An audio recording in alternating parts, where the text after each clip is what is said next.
mendoni që ka qenë e qëllimshme vonesat e drejtarësh? Unë mendoj që nuk ka kurrë pa qëllim shumë kuptimin në këtë drejtim. Në rast se jeni të interesuar kthena edhe herë te përgjigjja e parë, nëse se erdhi disa kolegë.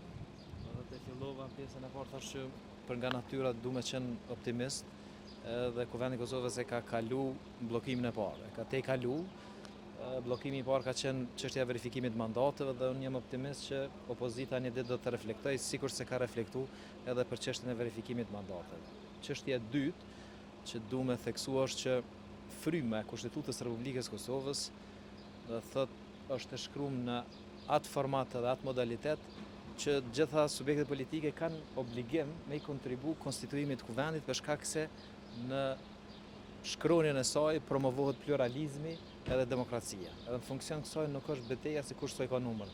Beteja për numrat do të vijë atëherë kur mandatari i parë, në këtë rast vetëvendosja dhe Albin Kurti do ta ketë mundësinë legale, ligjore dhe kushtetuese që të ketë afatin kohor për konstituimin ose vërtet për themelimin e qeverisë së re.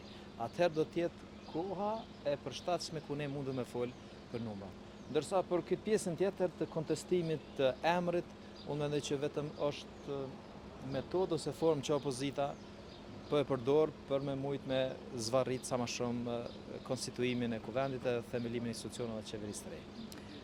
Është paralajmëruar në fakt nga Partia Demokratike e Kosovës që do të ketë një padi për ministrat edhe kryeministrin në këtë rast, pasi sipas tyre po mbahet pozita jashtëligjshëm.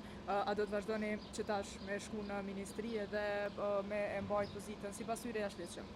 Unë dëgjova që një veprim të tillë e ka paralajmëruar LDK-ja, jo PDK-ja. Por sidoqë që të jetë ne jemi të bindur që Kosova kurrësisht nuk guxon me mbet pa institucione. Që një pyetje hipotetike, ku duhet me lexu raportin e AKI-s kryeministri i vendit?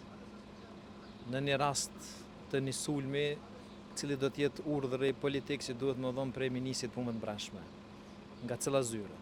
Kështu që Kosova në asnjë rrethana, në asnjë formë nuk guxon që të ketë vakum institucional. Deri në themelimin e qeverisë së re, ne duhet të jemi kujdestar në punën edhe angazhimet tona të përditshme. Ndërsa për fond, kuptimin në përshoj vazhdimisht që po kontestohet ose po bëhet përpjekje më kontestu emri dhe personaliteti i kandidatës që ne kemi përcaktuar. Gjitha ata që vinë, unë muna me ndo me juve për shkak numrin e votave, di që i dini po edhe hard copy dikuj për juve, muna me dhon kush del me fol, me pyet sa vota e kiti që pe konteston personalitetin e Albelinës. Juve ose kurdo që e vlerësoni që është në interes. A keni ndonjë propozim tjetër apo qëndroni stojk? Po pse me pas propozim tjetër? Po zotri Precia Do thotë ne nuk përzihemi se kush do të jenë kandidaturat prej opozitës së partive tjera.